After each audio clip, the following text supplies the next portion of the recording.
Welcome to our panel discussion on gender issues, gender topics, and we're going to deal with some difficult questions, some complicated questions today.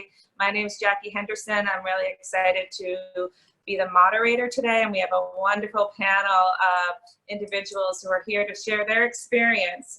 As you know, in our culture today, men and women are relating to each other in a very different way, hopefully more positive way, more respectful, mutual respect and kindness. So I want to take a moment and let each panel member just introduce themselves and why they find this topic is important to them. If it's something that's really personal to them, I'd like for you to get to know each person so you can understand why this is such an important topic, not only to the panelists, but to our culture as a whole. So Megan, would you like to go first? Hi everyone, my name is Megan Levac and I manage all the students and young professionals programs at the Water Environment Federation. And I'm super passionate about this topic because I've always been in a male-dominated industry. I've been an athlete in male-dominated sports. So I'm passionate about pushing women to kind of step out of their comfort zones and hopefully see that there's the boundaries of being equal, both in the workplace, in sports, and everything else. So thank you. Awesome, thank you. And I'm sure you have a lot you're very excited, and I can't wait to hear from you on all our topics. So let's move along so we can have Bree. You want to tell us why this, a little bit about yourself and why this topic is so important to you?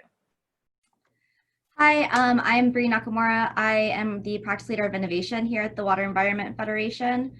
One of the reasons that this topic is so important to me is I grew up watching my mom, who had her own women-owned female engineering business, and it was just so inspiring to see kind of her trailblaze through the industry and kind of some of the struggles that she went through. But at the same time, it's a little bit of a bummer now to see that some of the same barriers that she faced 40 years ago are still happening in today's workplace too. So we've made a lot of progress with gender roles and seeing women in higher roles and positions within the industry, but I feel like that there's so much more we can be doing, and really asking some of the younger generation about what we're seeing and what we're hoping for the future too. That's excellent. It must have been wonderful to have a role model, but also, like you said, frustrating that things haven't changed as much as we would like to see. So hopefully these types of conversations and panels will move us forward into that change. So thank you for being here. Morgan, do you want to share with us a little bit about yourself and your passion for?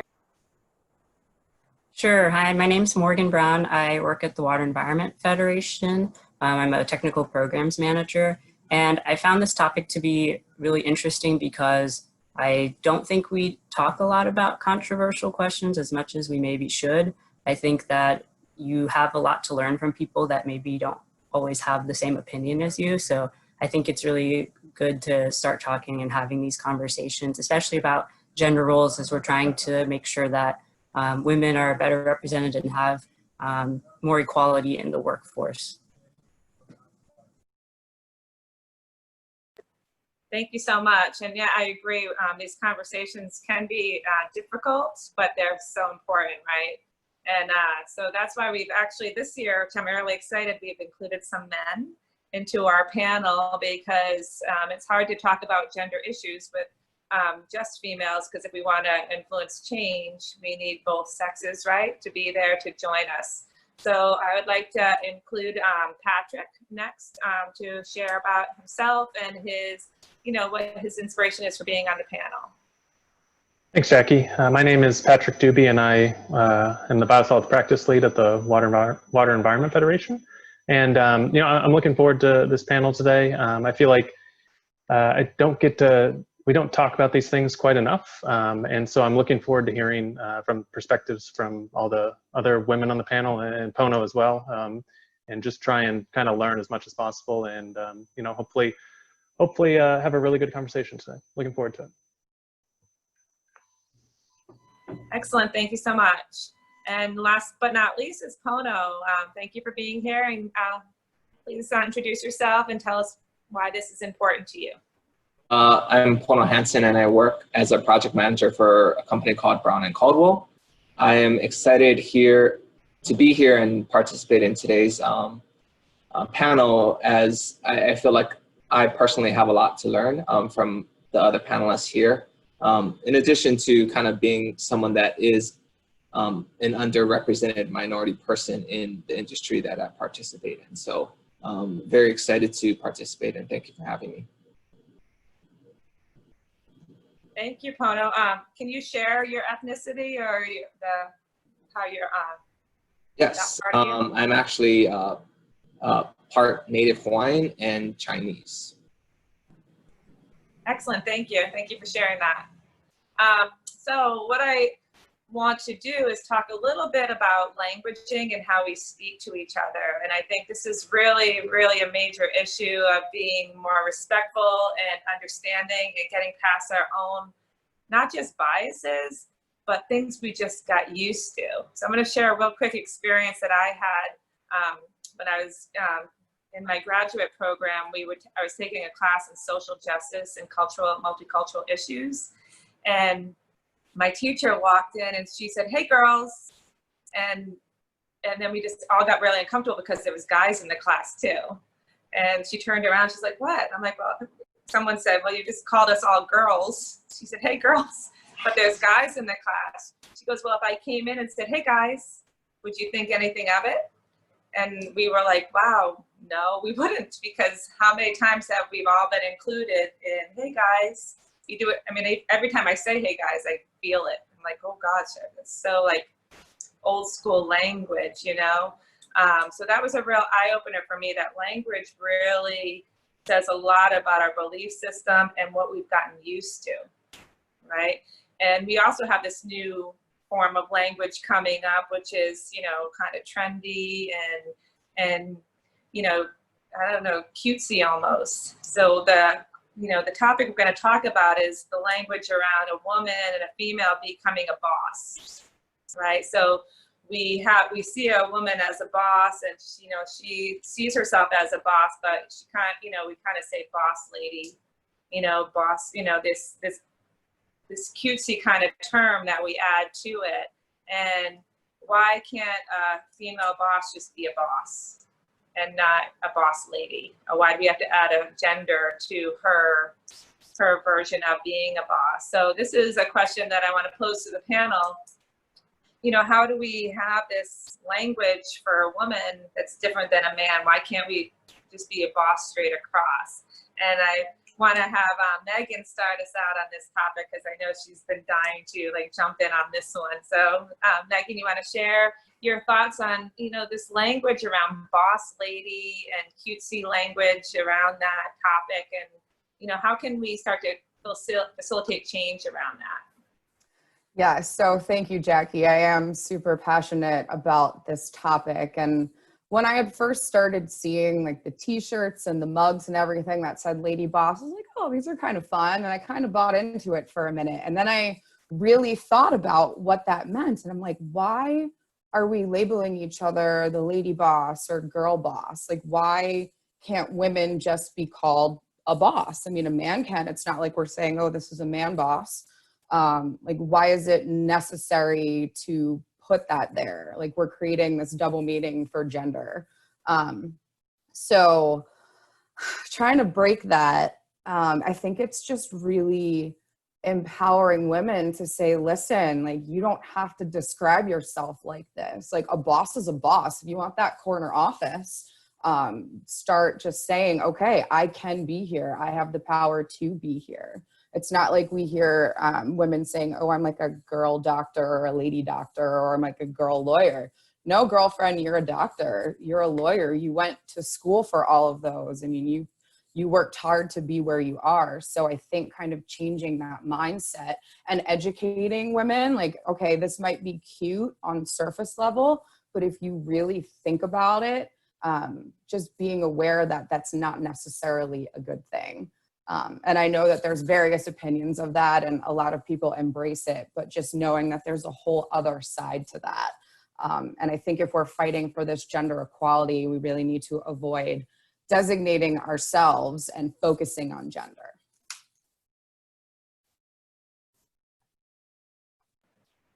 Thank you, Megan. Yes, you want to add on to that, Morgan? Yeah, so I do agree with you, Megan, that you shouldn't have to qualify that you're a lady boss, or like a boss should be either, and it shouldn't have like an automatic assumption that it's a male versus a female. But I do think that some women feel empowered, like they feel good about themselves when they use it, and it makes them feel stronger and feel more empowered to do their job. And I wouldn't want to take away from those people. I think that if you really feel it and it helps you get through the day, like go ahead, embrace it, use it. But I think that I think you have to be careful so that when you approach a woman, you don't start calling them immediately female boss. I think it needs to be gender neutral terms that we use, unless people describe that they feel empowered by it, and then I think it's fine. Thank you. That's a great point. Does anyone else want to add to that at all? So I think it's really important because both of those things are really vital to change, right? So we want women to be empowered. We want them to step into their power, and we want them to feel their strength. So it's almost like that type of thing. If you call yourself a boss lady or a lady boss, and you're feeling your power, then that's who you are, and that's okay. There's no judgment. But it's also if someone like approaches you and calls you a lady boss, and that's something that you don't feel comfortable with, it's like speaking your mind and having the strength to speak your mind. That's hard too, right? Is like, do I just stay quiet, or do I say, just call me a boss? Do you speak up? And that's really the hard part. And I do want to introduce at this point, because I think it's a perfect segue to add this in from what Morgan said, is even though today's topic is on female issues and gender issues in the workplace and just in our culture, I do want to include non-binary people into the conversation. So, everyone's welcome here. We're kind of talking about just female issues, but we know that there's issues beyond this topic in the workplace. So I do just want to acknowledge that and be inclusive here. So any thoughts? I think when people are watching this, they might be writing in and talking and asking questions. So feel free to add any kind of questions in, or just know that we include everybody into this topic. So I want to move into so following up on that, we have all these hashtags of antiquated gender, what did you guys call it? Gender assignments, gender role assignments. And I think Patrick, is kind of the initiator of this conversation a little bit, is what I heard in the early discussion. So Patrick, do you want to talk on this topic a little bit? Yeah, I think it's interesting. I think a lot of the times people don't maybe realize the effect some of the things that they're saying has. Even just using hashtags like a lady boss, or so as long as kind of people are aware that some of the things that they are saying that may put people in a stereotypical or antiquated gender role assignment are doing what they are, then it may be okay. For instance, I like to bake and cook, which aren't typical or formerly typical male roles, right? But I don't think I'm comfortable with that, and I'm okay with that. That I can bake a cake or whatever, or cook a good meal or something. So I think it's really just important that people are kind of aware of what they're saying. And as long as they're okay with that, then I think, it's okay. I think it's fine. Oh, sorry. Can you give us a few more examples, Patrick, of what you consider these hashtags and things that you've seen that you've actually noticed and it kind of made you think twice about gender role assignments and things?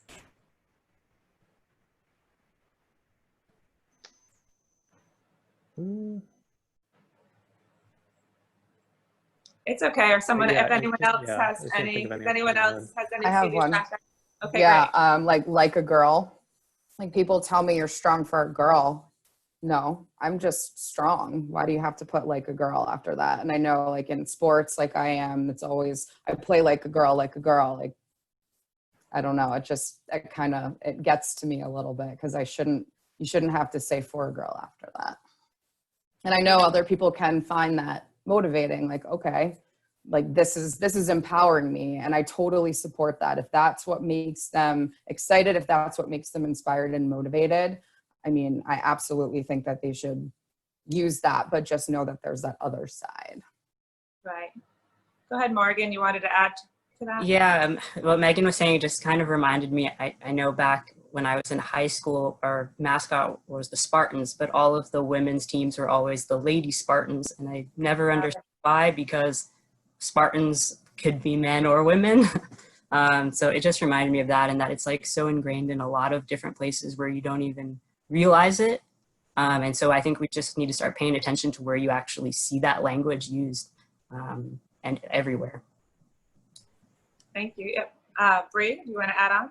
It's funny because we were also the Spartans, and I never thought about the fact that we called our female teams the Lady Spartans either. Were we all Spartans? I was a Spartan too.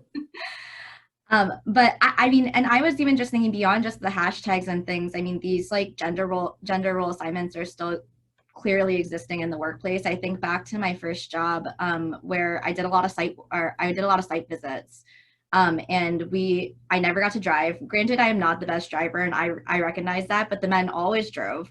And then we would get onto site, and I mean, we all have the same equipment. We all have to carry our own stuff. And it just always kind of bothered me a little bit that they just assumed that I wouldn't be contributing as much. And I remember, I mean, one of my proudest moments my first year on the job is popping my first manhole cover on my own, because I remember just feeling like I did something on my own without anybody's help. And I mean, I think they thought it was like a cutesy thing, but to me, I was really proud that I could kind of show that I was on the same level as them and can do it without any help if I don't need to. That's awesome. I don't want to leave you out, Pono. Do you want to add anything to this part of the discussion? No, I agree with kind of everyone's views here. And I think it's also important to know, on the opposite side of it, I think, yes, understanding, the empowering part of using potentially these antiquated hashtags, but, I view it also in a way that it allows people to connect with one each other. The world that we live in now, everyone is connected through technology and through social media, and given, this pandemic as well, everything's virtual. And I think I can see how there's some positive to why people use this to connect with like-minded individuals that are passionate about certain things, like being a boss that is a woman. I think that's just something I wanted to add and point out as well. That's a great point. We just have these views of, it's so hard because it's almost like there's two points of view, but they're both right. Like we can use this language. I'm thinking of like what Megan said with the Nike commercial, like a girl. They have this commercial, but it's all these women doing like really cool things. But it's interesting that they use that language. I don't know. There's just two sides of this coin that are really kind of hard to accept. But language is everything, and it's kind of like speaking your own mind. So I'm going to throw a little curveball question at you that's not on our list, but have you ever felt like you, for the females, have you ever felt like you were talked to in a way that made you, that was gender like biased?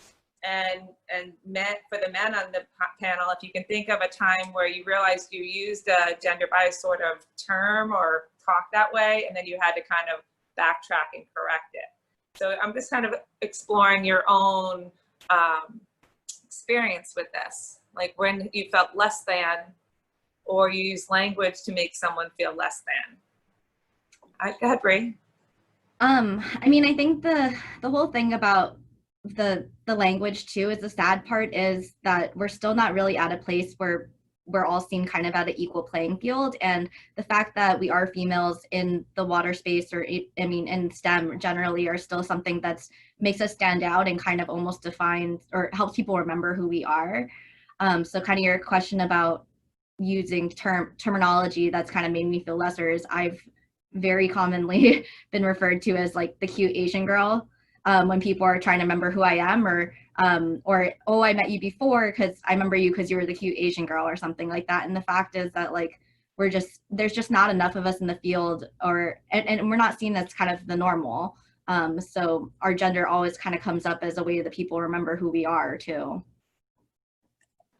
And are you able to speak up for yourself, or does it still feel like such an imbalance that it's almost scary to speak up? Yeah, I think I could probably do a better job at it of kind of recorrecting and being like, I'm Bree. That's nice that you think that you remember me for those qualities, but also just making sure that I'm leaving kind of a positive impact whenever, because if they're going to remember me for something, I'd rather them remember me for being intellectually like at the same level and being really smart and being able to kind of keep up than just being the kind of cute Asian girl. Yeah, it's practicing using our voice, right? And having that courage to really use your voice and speak your truth, right? Does anyone else want to share on this? Just to build on that, and then doing it in a professional way so you don't like make anybody angry or start any kind of like tiff or whatever. So I actually had an instance when I was working at my old firm. It was a consulting civil engineering firm, and I did the marketing and business development for the firm. So I wasn't an engineer, and it was pretty much the good old boys club. I was one of the only females. My boss was the only other female in the entire company.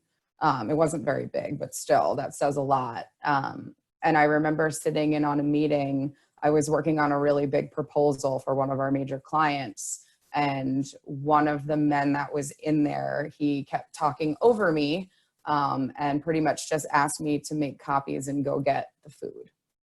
And that really got to me. And I was really early on in my career, and I didn't really know how to speak up and have that voice to tell one of the partners that I didn't really appreciate being spoken to like that I have a degree from a great school. I worked my way up through the firm, and I will not saying that I won't go and get the food and make copies, but there's so much more to me than that. So that it's definitely a struggle being a woman in that type of environment. Were you able to speak up, or were you not able to speak? So after the fact, I did. I actually spoke with one of my mentors. I was like, what do I do? How do I handle this? So I did it not during the meeting. I took a few days to kind of cool off and craft what I wanted to say. And then I was able to call him and we talked through it.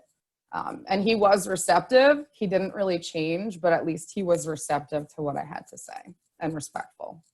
And you did it in what would be considered a non-female way because you didn't do it emotional. You didn't have an emotional breakdown, right? You actually said it thoughtfully, mindfully, and professionally, which is huge, right? We want to portray ourselves as that. We want to be treated as that, right? Exactly. Yes. What about you got the fellas? You guys have you had any experience seeing the gender biases and having to like approach it or say anything, or do you kind of stay quiet? Either one of you want to speak on that a little bit? Yeah, I'll kind of jump in. I think it happens every day, right? I think it's working in the STEM industry where, it has been dominated mostly by males. And as you see that, in the previous days where, it was all males, you see that transition as those people that started as young engineers like us are now in leadership positions, and trying to educate them that things have changed. People are equal, and it doesn't matter what gender you are or race you are. We have to treat each other with respect, and finding a way to speak up for those others, the women, the underrepresented groups. I've been in situations that it's always easier to turn your head away from these things, right? But especially in the moment of the heat of things, it's sometimes I've been known to, oh well, they're just ignorant, they don't know better. But I think nowadays that's not acceptable. They need to be at least educated that that's not appropriate what they say. So absolutely, it still happens today, and I think hopefully these types of conversations that we're having today can be more open to people that actually hold leadership positions from the top down. Right. I think that's super important because we teach people how to treat us, right? And we want to educate people on how to treat us and treat each other. So if we see an injustice, it's like that subway thing, see something, say something, you know what I mean? We need to be able to start speaking our mind in a way that we're going to be heard. And just from a mental health perspective, I know for myself, like, when we talk about people who are alcoholics, drug addicts, junkies, we're trying to change the language around that and say it's a person who's struggling with alcohol, a person who's struggling with drug addiction, that sort of thing. So you teach people how to talk, and you teach the language, and this panel is all young people, so I really like that. I'd be curious to see what it would be like for an older person to have this conversation, because I wonder if it's like teach, well, I'm not going to say that. That'll be delete. But having an older person on the panel might have changed the dynamic a little bit, because your age group is pretty evolved. But I'm sure you've also come across people who are in your age group who still have a way to go, right? So we're all learning. I do want to get to a couple of our other questions that we want to bring into the discussion. And this, was there anyone else that wanted to speak on that last thing, or everybody good? Okay. So I want to talk about the Twitter comment with the whole JJ Watt thing, and bring up that topic of, I guess his wife or fiance was this really powerful woman, really successful athlete, and in the news stories, they just refer to her as JJ Watt's fiance, and they don't give her her identity of her own. And it became a big deal sort of thing in social media. So what are your thoughts on that, where, you become almost like a secondary part of someone else, and you're not being seen for who you are? Anyone want to tackle that one? Yeah, this was an interesting one. So I guess the local affiliate down in Houston had a tweet that was like, I forget her name, Keila Ohai. She's a soccer player for the U.S. national team. She got traded from Houston to Chicago or something, right? They used JJ Watt's fiance instead of her name. It's interesting because, I see from their perspective, JJ Watt's name is an attention grabber. He's JJ Watt. He's one of the best football players in the world. So, I see what they're doing probably by that. They get more clicks by that as opposed to her, just because she's not quite as well known. But I think that might be the issue, is that we're not pushing athletes like her as much as we are athletes like JJ Watt. So, I understand the NFL is bigger than women's soccer, but still, I think, if this starts at the ground floor where, these affiliates start naming her by her name instead of JJ Watt's fiance, then all of a sudden she gets more well known, and, we can, in the next tweet, say, that she was traded as opposed to JJ Watt's fiance. So it's interesting, but, I think they should have named her by name, obviously. Right. And this could take us down a whole other rabbit hole of inequality between professional sports, women's sports and men's sports, right? Because men's sports always seem to get more. So that we could go on a whole long, tangent on this. But anyone else have any thoughts on that? With thank you, Patrick, of what that must have been like. Brady, do you want to share? I mean, I think it's unfortunate that that's how they phrased it, because I mean, it wouldn't have been too much harder to just kind of add another comma and stick her name in there either. But I think it's impressive to see how quickly JJ Watt reacted as well, and the fact that he recognized that his fiance was being undercutted really by not being recognized in her name in her own right and having to attach his name to it. So as far as kind of things changing, I'm just glad that he took that opportunity to kind of speak up and recognize the fact that she is a professional athlete and she has her own accolades, and it shouldn't take his name to get kind of clicks either. Yeah, so we give him a lot of props, right, for that, and just a lot of respect that he could do that and speak up. And I think this goes back to, we teach people how to treat us, right, and what we tolerate. So we want to speak up for ourselves or speak up for those who are being marginalized. So that's going with everything in our world, from the racial issues to the gender issues, all these things. We need to speak up for those who are not being heard. So that's a great point. Morgan, do you want to add?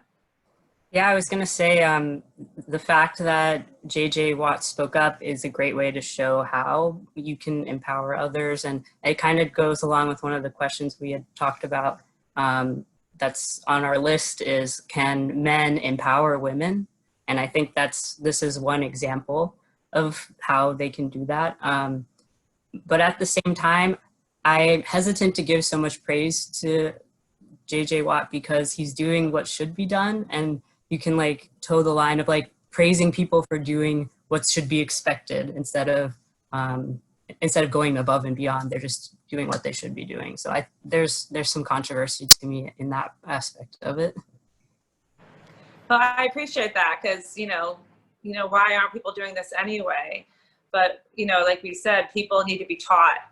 And what do you guys, and we're going to get to the can men empower women. I want to definitely tackle that topic, but just as a quick note, what are your thoughts on how the media portrays women as opposed to men? And I know back in the day, it used to be like, Sports Illustrated swimsuit was like the big media thing, right? So it was kind of showing women in a certain way. We've changed quite a bit since then, but do you think we've come far enough with the media? Any thoughts? I'm throwing the curveballs at you guys. So it's okay if you take some minutes just to kind of think about it. Like, how have you seen the media portray women these days in our current climate? I think there's still a long way to go, but I do think it's getting better. There's a lot more representation of different types of women and different looks that people have, different skin colors, different sizes, all of those things. I think it's working its way to where it needs to be, but of course there's still a lot of room for making sure that there's not one specific type of woman that's always being shown in the media. I definitely think it's getting much more diverse, don't you think? Yeah. Anyone else have anything to add to that? So let's go back to the topic that Morgan introduced us to, and it's on our list of things to discuss, is, can men empower women as much as women can empower women? And I'm not sure who wants to start with this, but what are your thoughts on that? Can men really empower women? I'll go first. I think absolutely. I think beyond just men empowering women, I think women can also empower men.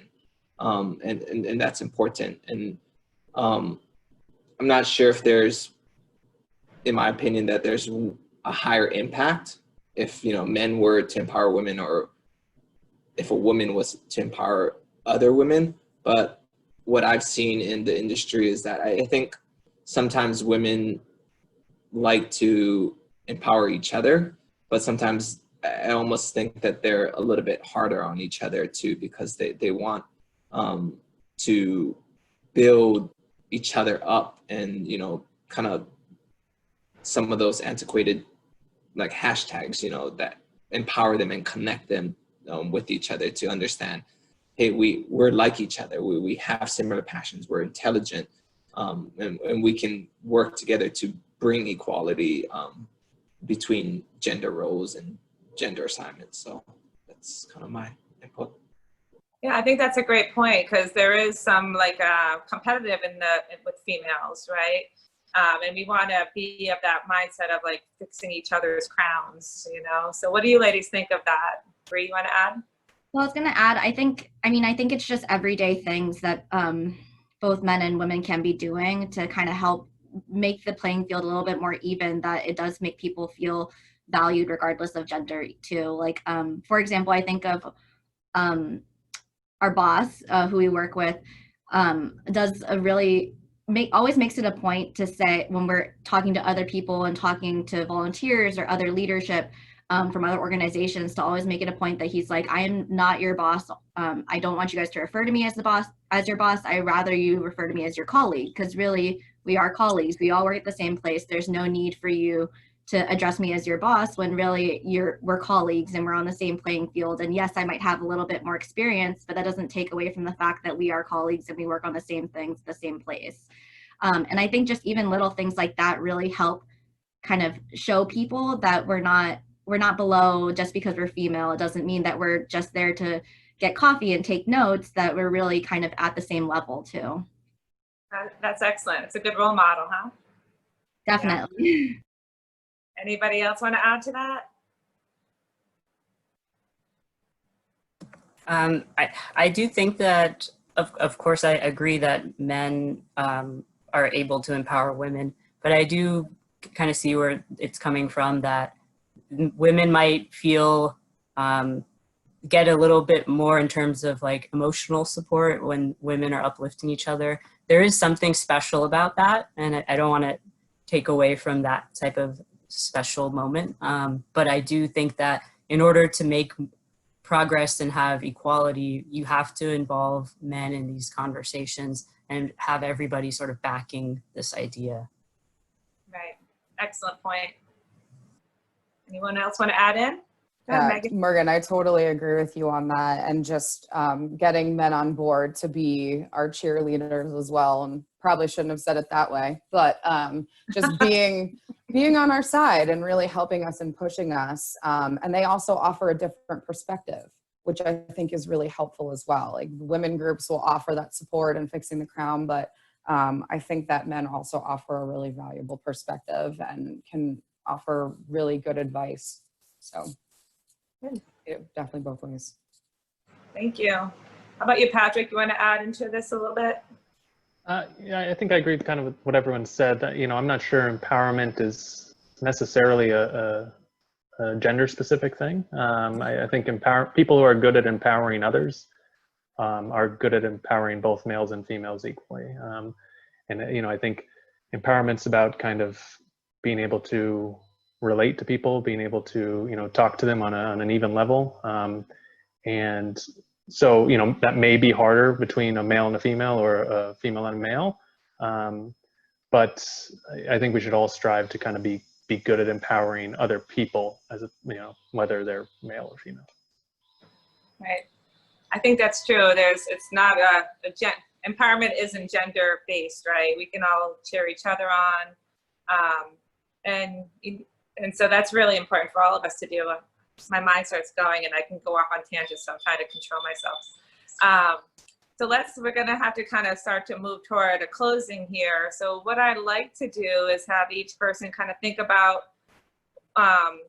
one thing that you would, you know, because a lot of people that are watching this that are here at the conference with us are all in industry and business and things, so in a professional world. So what is something that you think you would like to leave them with as inspiration, both for the females that are working really hard and the males who are learning what the females are, you know, feeling throughout this experience, and vice versa? Any advice you have for the people that are listening in of how we could move closer toward gender equality in the workplace? Bree, do you want to go first? Sure. Well, I was kind of thinking on what Patrick was talking about relating and being able to kind of help or just empower everybody. And I think one of the big things that I've seen throughout my career is I've had a lot of mentors, but I've also had a lot of sponsors. And being able, even if you can't necessarily relate, I think having finding those people who are kind of in upper management, and a lot of times, especially in our industries, those are older white males. But being able to kind of talk to them on a basis that they realize that your potential is, and having them as sponsors to really help you throughout your career is always been really helpful for me as well, I think. And just kind of branching out beyond just the people that I relate to, but also kind of branching out to people that I look up to. Can you, just for my sake, can you clarify the difference between a sponsor and a mentor? Yeah, so, and this is something that I've only been kind of learning a little bit more recently as we look more into mentorship, because I think throughout my career, I always thought I had a lot of mentors, but later realized that I actually have some sponsors in there too. But a mentor is really anyone in any position that can kind of give you some experience, or talk to you about experience, and talk to you about your path and what's happening in your life, and give any sort of advice that way. Whereas a sponsor is usually someone a little bit more senior, who really campaigns for you internally. So is able to be there and speak up for you even when you're not present in the room. Excellent, thank you. All right, so Megan, do you want to share how you see gender equality improving in our world and culture? Well, first, I really liked what Bree said about mentors. And throughout my career, I've really tried to pick mentors that have not only been inside the industry, but outside, like people that I really look up to, because they offer such an awesome perspective on things that you might not have even thought about, and just in life in general, and other skills. So I think that's really important, whether they are male or female. I think you can get really great perspectives if you kind of branch out and even just talk to the people that inspire you and motivate you. And it might even be like a reach person, like on Twitter. Like I have friends on Twitter, and I messaged one of them who like really motivates me and inspires me, and they got back to me and chatted with me. So it was kind of nice to see and be connected like that, and get other perspectives through people that like are really inspiring to me. But sorry, can you say the question one more time? Sure. I can answer that. I just want to build off of Bree.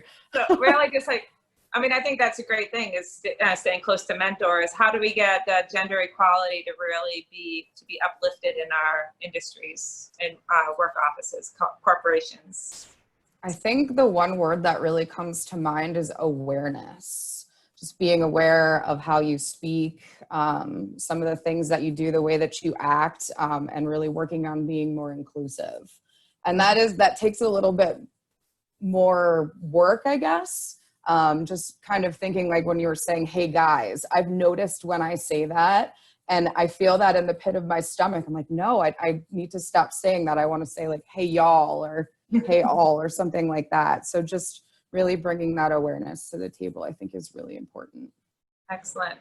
And I think it's important what you said too about the mentors, and Bree also said, you can find a mentor. You don't have, a mentor can be someone that you don't know personally. It could be a TED Talk, it could be books, it could be podcasts, people that inspire you. You can learn a lot from people that you don't even connect with personally, but can teach you. So I love the idea of mentorship.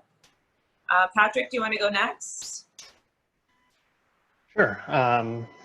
One thing, Megan, one term I've been using lately kind of works is hey team. You wanna, yeah.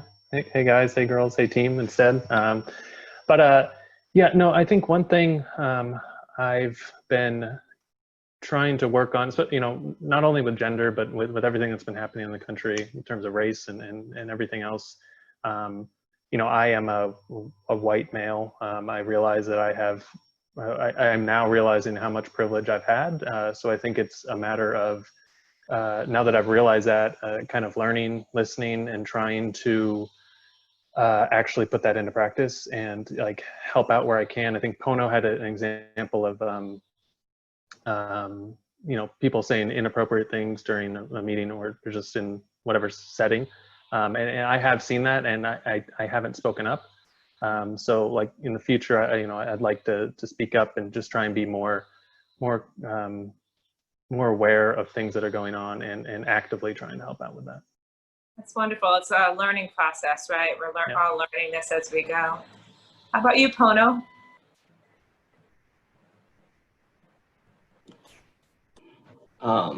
Yeah, I think at the end of the day, my perspective is always, the world we live in, not only, our day-to-day jobs, but really our lives in general, the whole world. It's connecting with people. People want to surround themselves with people that they enjoy being around and that respects them. That golden rule that we all learned when we were young children, treat others how you want to be treated. So having that open perspective and listening to people, not only people that look like you, but people that are a different gender or a different race and come from a different background. I think that's really appropriate because it helps us to shape the universe better, not only our outlook in work, but our day-to-day lives. And the other day I forget where I heard it, but someone had said, you can't achieve your potential without bringing in who you are. So I think it's important to know that as we continue down this path of listening to one another, continuing to stay true to yourself. And, a lot of people, whether you're a mentor, you're a sponsor, or a mentee, we all can learn so much from each other. I love that perspective. It's like authenticity, right? Being yourself, and it's okay to say, did I say that right? Or, if you see somebody that looks non-binary, what pronoun do you go by? Just being transparent and authentic and sincere. And you can ask those uncomfortable questions because the person that's receiving it knows that you have their best interests at heart, right? And so it's just being real and honest. So I think that's a great way to think. How about you, Morgan? Yeah, I agree with what everyone else has said. Just to add on to that, I think that a lot of times we want to think that we don't make mistakes, and that we have already reached a point where we're doing men and women having the same equality, and you're already having put those practices into your day-to-day life. But I think people need to be a little more open when things are brought to your attention, to not immediately say, no, I'm not sexist, or I'm not racist, or whatever the term might be, but to hear that person and say, you know what, I didn't realize I was doing something and I need to adjust so that I can make a change and not make those mistakes again. I think people are quick to turn away sometimes. So that would be one thing, just to be open to changing what you think might be right. That's an excellent point, right? Because we have to be able to say, sorry, that, I didn't understand that, I said that wrong. And really be honest about our own internal biases. We all have them. I did a school assembly a few months back with some high school kids and asked them if any of them thought they were prejudiced. And none of them think they are, but we all are on some level, right? We see a person for how they dress or how they carry themselves, and we have this thought about them already. So it's being able to see that in ourselves and be able to be honest that that's there. And how can I change that about myself? Well, I just want to say you are a wonderful panel, and I'm very excited for our country that we have such amazing young people who are leading the way. And both the females and the males here on this panel have such an awareness of the importance of gender equality. And I think if we can keep having this conversation and watching our language, I encourage everyone just to kind of slow down a little bit, because when we slow down, we can say things better. We can answer thoughtfully and appropriately and respectfully. Sometimes we want to just rush an answer, but if we slow down and really kind of think about how this situation is affecting me and the person that I'm dealing with, it really will help us to make our language better, which I think will help, like Pono was saying, like it's a reciprocity. We kind of a give and take. We want a balance of power, right?